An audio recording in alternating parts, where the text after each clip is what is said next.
Instant économie sur Sika, merci de nous rejoindre. Voici les titres. Le Zimbabwe a interdit l'importation de véhicules d'occasion de plus de 10 ans, une décision qui intervient alors que le pays entreprend la revitalisation de son industrie automobile et la réduction des émissions de gaz à effet de serre.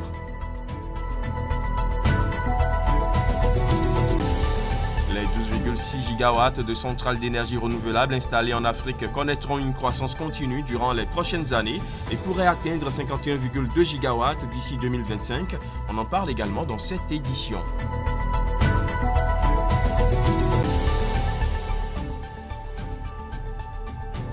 Et puis en Côte d'Ivoire, la production cotonnière est attendue à un niveau record en 2020-2021. Le volume de la récolte est en effet prévu pour se chiffrer à 520 000 tonnes. Voilà pour les titres. Bienvenue à tous. Le Zimbabwe a interdit l'importation de véhicules d'occasion de plus de 10 ans, une décision qui intervient alors que le pays entreprend la revitalisation de son industrie automobile et la réduction des émissions de gaz à effet de serre. La mesure devrait entrer en vigueur d'ici janvier 2021.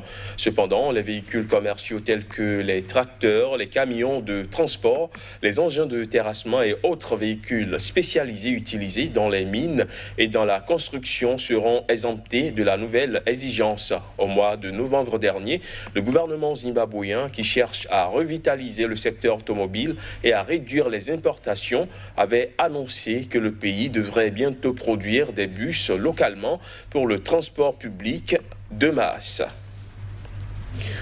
Les 12,6 gigawatts de centrales d'énergie renouvelable installées en Afrique connaîtront une croissance continue durant les prochaines années et pourraient atteindre 51,2 gigawatts d'ici 2025.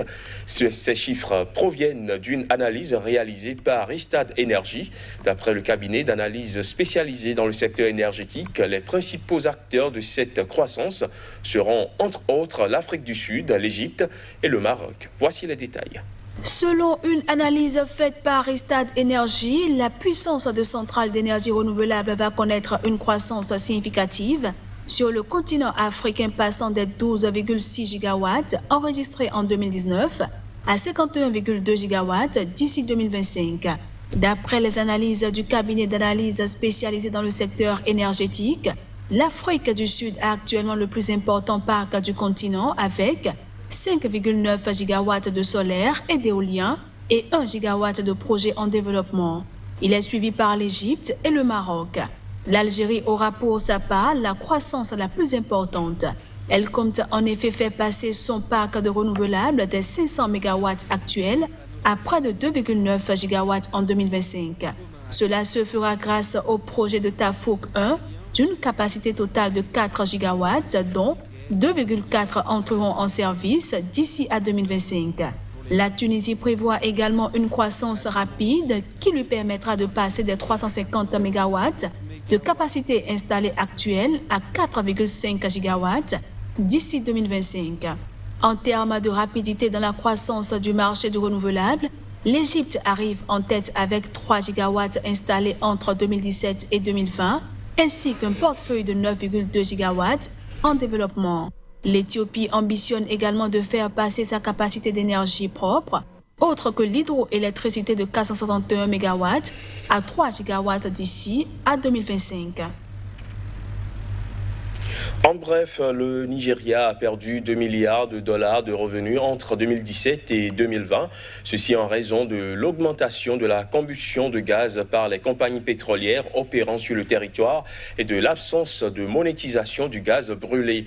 Selon le programme national d'expansion du gaz, 324 milliards de pieds cubes de gaz ont été brûlés annuellement depuis 2017, soit plus d'1 trillion de pieds cubes de gaz en l'intervalle de 3 ans. Cela s'explique par l'accroissement des activités liées au torchage de gaz effectué par les entreprises pétrolières.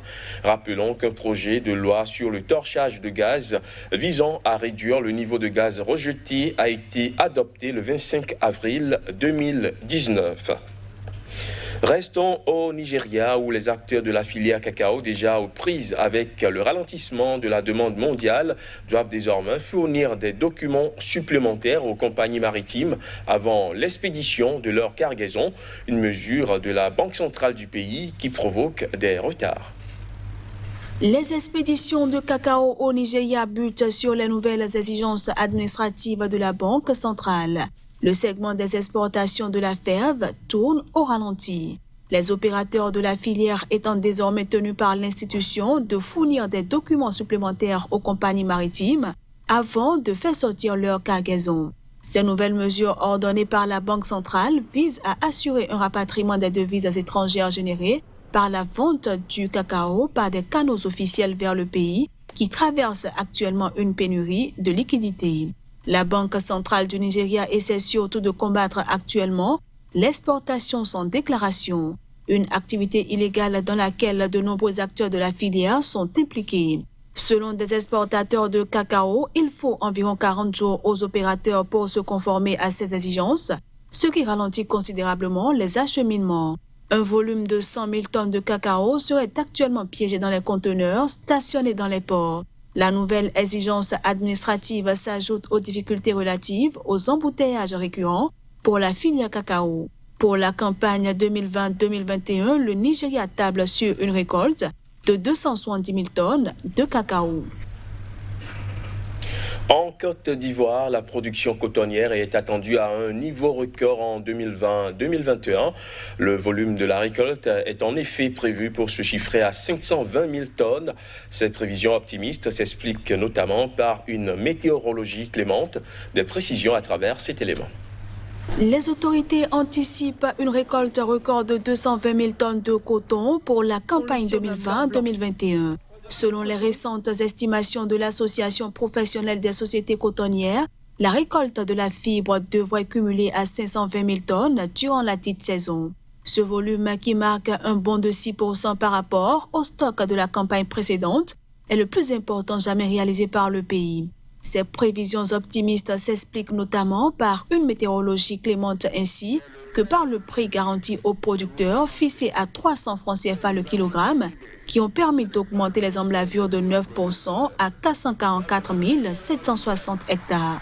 Dans un contexte marqué par le ralentissement de la demande globale de fibres liée à la pandémie de coronavirus, sera une prouesse si ce résultat attendu se confirme d'ici la fin de la campagne. Il faut dire que la pandémie a déjà ralenti les activités d'exportation de la fibre accumulées en 2019-2020.